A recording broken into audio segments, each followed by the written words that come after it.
Nous sommes ici pour parler d'un crime qui défraie en ce moment la chronique locale, suisse et internationale. Monsieur Ernest Ouandié, en tant que vice-président de l'Union des populations camerounaises, pouvez-vous nous refaire la chronologie du crime qui a eu pour victime Monsieur Félix Moumié, mort à Genève le 3 novembre? Oui, le 2 octobre 1960 est arrivé à Genève Félix Roland Moumié, président de l'Union des populations du Cameroun, dans le but d'effectuer une mission politique pour notre parti. Mission qu'il avait effectivement effectuée, puisqu'il devait déjà, à partir du 8 octobre, rentrer à Accra s'il avait pu trouver une place dans un avion. Malheureusement, grâce à un malheureux concours de circonstances, il ne lui a pas été possible de trouver cette place. Il a donc dû remettre son voyage à plus tard, c'est-à-dire au 16 octobre. Mais entre-temps, à la suite de multiples contacts qu'il a eus, il devait, à partir du 14 octobre, se plaindre de maux qui devaient se révéler à la suite, comme les premières manifestations des symptômes de l'empoisonnement qui devait lui coûter la mort. Cet empoisonnement a été perpétré dans quelles circonstances? Le savez-vous? Ça, je dois vous avouer que pour le moment, je ne sais dans quelles circonstances il a été empoisonné au thallium, puisque c'est le nom qui a été retenu. Oui. La presse a parlé en particulier d'un repas au cours duquel, après lequel Félix Moumié a commencé à ressentir des douleurs. Pensez-vous que cette version soit exacte? Comme vous, moi j'ai aussi lu dans la presse beaucoup de choses sur ce fameux repas du 13 octobre. Mais vous n'en savez pas davantage? Mais je ne suis pas plus avancé que vous. C'est cela. Bon, je crois qu'il importerait de situer pour nos téléspectateurs le rôle de l'UPC, c'est-à-dire l'Union des populations camerounaises. Voulez-vous le faire, s'il vous plaît? Voyez-vous, les réformes d'après la Deuxième Guerre mondiale ont permis au peuple camerounais, comme à tous les peuples opprimés d'Afrique et d'Asie, de se donner un parti politique. Et ce parti au Cameroun s'appelait l'Union des populations du Cameroun, par abréviation UPC. Quelle est la tendance de l'UPC? L'UPC était et demeure un mouvement franchement anticolonialiste et je dirais anti-impérialiste. Oui. Parce que l'UPC estime que la libération d'un pays du système colonial doit, si elle doit être réalisée, se faire de façon effective et totale. C'est cela. Oui. Donc, à la tête de l'UPC, M. Félix Moumié, mort aujourd'hui. Oui. Pouvez-vous me dire depuis quand M. Félix Moumié était à la tête de l'UPC? Et je dois vous dire que M. Félix Moumié appartient à l'UPC dès sa création. Dès sa création. Et c'est à partir du mois d'avril 1949 qu'il était élu au premier congrès de notre parti, vice-président. Poste qui devait passer de la vice-présidence à celui de présidence depuis le 30 septembre 1952 à l'issue du deuxième congrès. Et il meurt après s'être acquitté honorablement de ses responsabilités en tant que président de notre parti. Je vous remercie. Si vous permettez, je vais passer à Mme Moumié, qui est devant nous maintenant, et lui demander si elle était au courant de toutes les activités politiques de son mari. Évidemment, non seulement que M. Moumié était mon mari, mais aussi il était mon compagnon de lutte, parce que moi-même je suis militant de ce parti. Où était votre domicile en ce moment, Madame Moumié? À Conakry. C'est-à-dire en Guinée? En Guinée. Pour quelles raisons habitiez-vous la Guinée et non pas le Cameroun? Pour des raisons qui touchent à un exil politique, peut-être? En 1957, nous avons été exilés par le gouvernement britannique, après la dissolution de notre parti. Ici, on a commencé à vivre en Égypte, on a demandé l'asile politique. Et quand la Guinée a eu son indépendance, il nous a accordé aussi le droit d'asile. Il s'agit donc de la Guinée de M. Sékou Touré, c'est bien cela? Oui. Avez-vous de la famille, Madame Moumié? J'ai une fille de 10 ans. Et vous avez appris la mort de votre mari dans quelles circonstances? Le 1er novembre, c'est d'abord la radio Brazzaville qui a annoncé que mon mari était gravement malade, hospitalisé dans un hôpital cantonal à Genève par suite d'un empoisonnement. Est-ce que vous en avez été étonné vous-même? Aviez-vous le sentiment qu'une menace pesait sur lui? Enfin, j'étais étonnée du fait qu'il y a eu un grand silence. Je n'étais pas avertie comme quoi mon mari était malade. parce que avant que la radio en parle, il avait déjà fait quelques jours à l'hôpital. C'est cela, oui. Et maintenant, vous avez appris sa mort, ou du moins, vous avez appris qu'il était dans le coma, je pense, quelques heures avant de mourir, sauf erreur. Justement, la radio Brazzaville a donné 2 émissions. Premièrement, elle annonçait que mon mari était assez gravement malade. Deuxièmement, la radio a annoncé qu'il était en coma. Quand j'ai appris la nouvelle, le lendemain, j'ai pris l'avion. J'ai fait 2 jours en route, passant par Accra. Je suis arrivée ici mercredi, vers 1h30. Je suis allée à l'hôpital. Évidemment, je l'ai trouvé en agonie. C'était dans la même soirée qu'il est mort. Est-ce qu'il vous a reconnu encore? Il ne pouvait pas parler, il était en agonie. Mais est-ce qu'il avait gardé sa lucidité?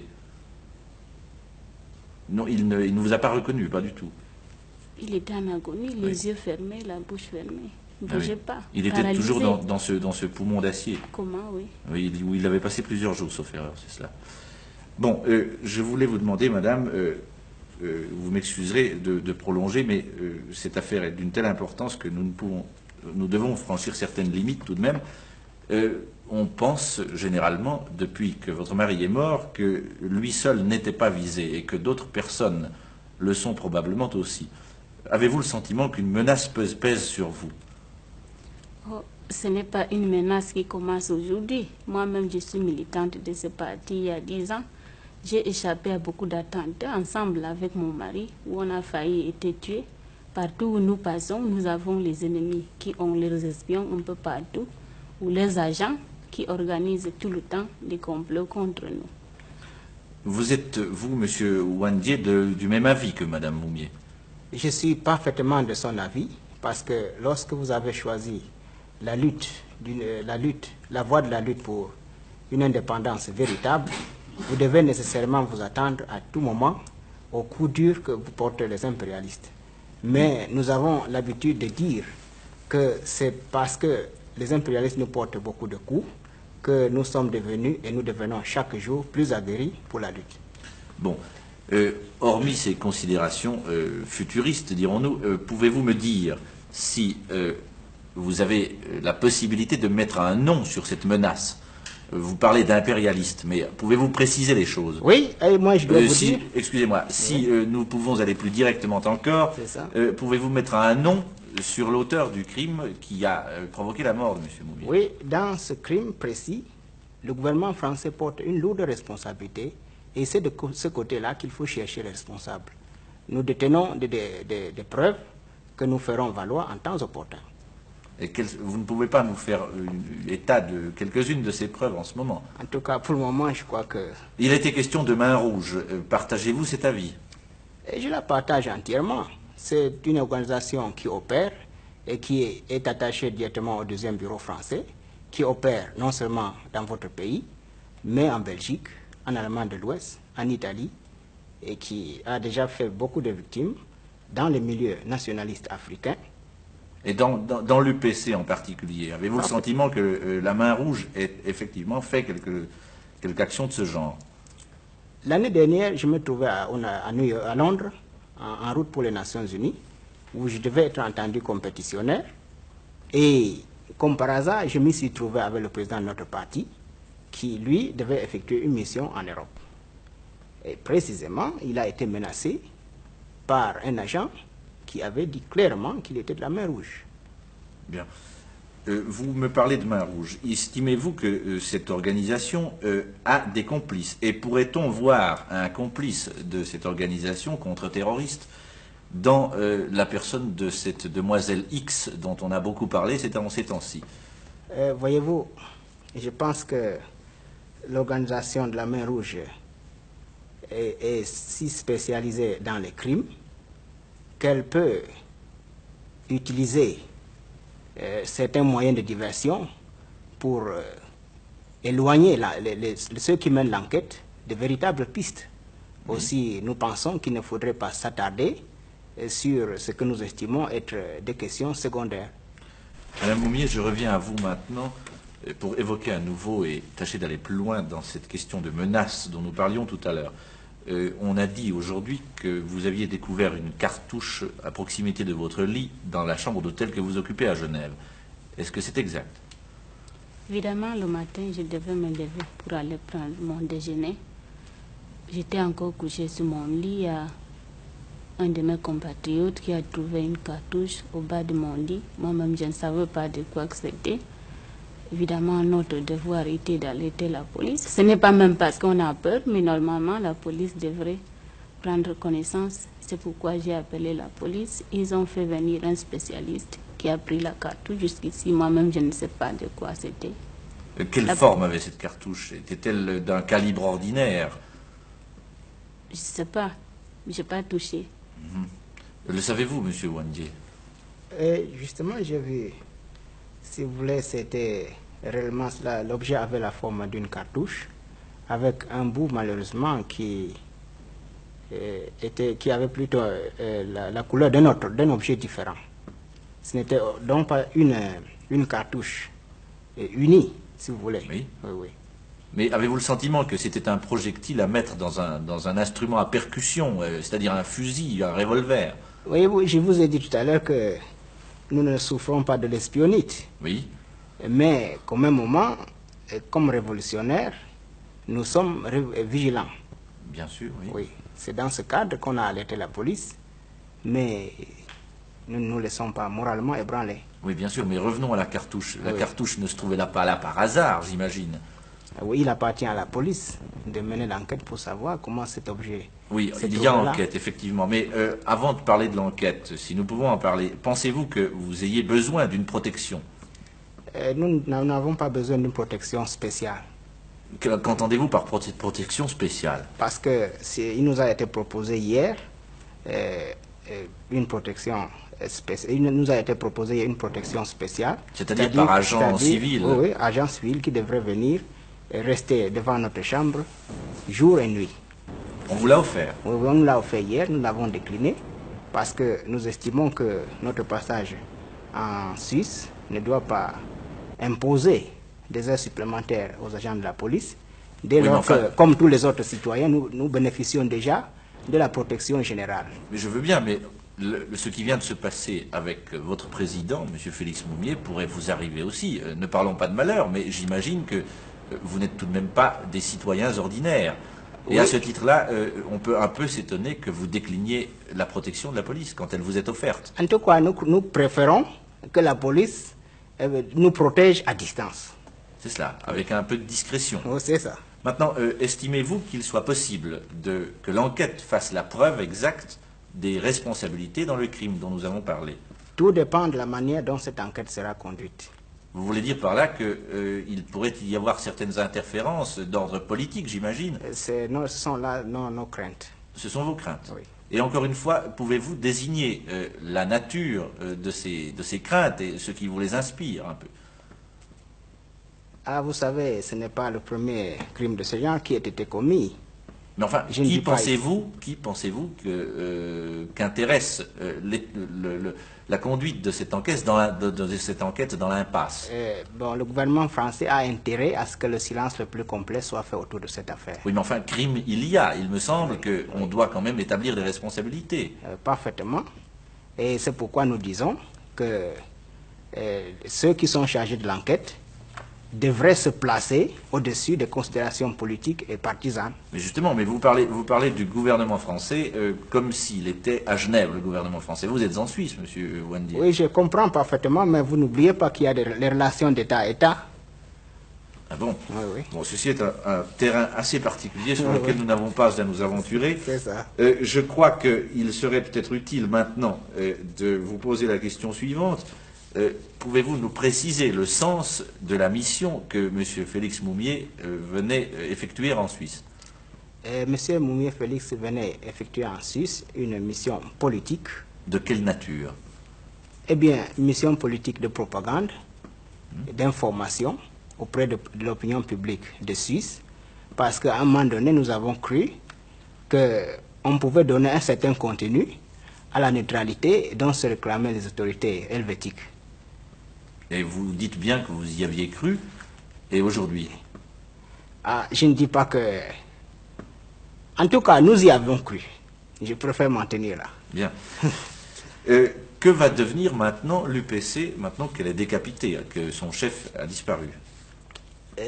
Vous savez, l'assassinat d'un chef politique n'a jamais résolu une crise politique. C'est certain. Bon, c'est un fait que le peuple camerounais ressent douloureusement la perte d'un de ses guides, mais à la longue, le peuple camerounais se dit qu'il a perdu un chef, mais que la lutte continue. C'est-à-dire que la relève est là et que vous êtes un élément de cette relève vous-même. Oh oui, nous avons des cadres qui sont sur place. Et d'ailleurs, laissez-moi vous dire que le président de l'UPC est mort le 3 novembre et Le Monde signale dans son numéro de 8 novembre que le 5 novembre, précisément dans la région de Mongo, l'armée de libération nationale camerounaise a procédé à des attaques qui ont coûté la mort à 5 personnes, n'est-ce pas? À des blancs? Blancs ou noirs. Oui, en guise de représailles. Tout ce, pas en signe de représailles, dans le cadre de la poursuite du combat. C'est cela. Oui. Nous n'avons pas parlé d'un aspect très particulier de cette affaire, qui est devenu le corps de Félix Moumié. Est-ce qu'il il est retourné au Cameroun, à Conakry, ou bien Félix Moumié est-il enterré à Genève? Nous nous occupons en ce moment de toutes les opérations qui doivent aboutir au transfert de ce corps en Afrique. Madame Moumié, je voudrais vous poser une question au sujet de la plainte que vous avez déposée. De quand date cette plainte? Depuis 2 jours. 2 jours. Et est-ce que c'est cette plainte qui a motivé l'enquête dont nous avons parlé? Ou l'enquête était-elle en cours auparavant déjà? Il paraît qu'avant notre arrivée, la police avait déjà ouvert l'enquête. C'est cela. En somme, maintenant, vous vous êtes constitué partie civile. Partie civile. Et votre avocat est, sauf erreur, Maître Vergès. Est-ce que la présence de Maître Vergès, l'arrivée de Maître Vergès dans cette affaire correspond à des relations politiques directes entre l'UPC et Maître Vergès, ou du moins à des affinités politiques? Monsieur Ouandié. Nous n'avons pas attendu l'arrivée de Maître Vergès pour déposer la plainte. Mais nous avons cité Maître Vergès pour la bonne raison qu'il s'agit d'un avocat qui s'est acquis la sympathie de tous les peuples opprimés d'Afrique parce qu'il a toujours accepté de se porter au secours de ses patriotes en prison en Algérie, au Cameroun ou ailleurs. Nous avons donc estimé que dans une affaire d'une grande importance comme celle-ci, la place de Maître Vergès était tout indiquée. Ce qui fait que la suite judiciaire de l'affaire, la suite pénale de l'affaire, entraînerait un procès normalement. Où pensez-vous que ce procès ait lieu? C'est-à-dire au lieu du crime? Je crois que normalement, le procès doit avoir lieu au lieu du crime. Et vous pensez qu'il y aura procès? Je vous ai dit tout à l'heure que nous continuons à penser que les autorités helvétiques feront tout pour situer les responsabilités dans cette affaire, car je ne vous cache pas qu'en Afrique, l'opinion publique a les yeux tournés vers Genève. Oui, oui. Certainement. Oui. Madame Moumié, pensez-vous rester encore à Genève pendant plusieurs temps? Plusieurs semaines, plusieurs jours? Pour quelques jours, quand j'aurai fini toutes les démarches. C'est cela. Pour l'instant, mes avocats, voilà, oui. Finir avec la police, avec l'hôpital, finir l'embaumement, acheminer tout. C'est cela. Je vous remercie.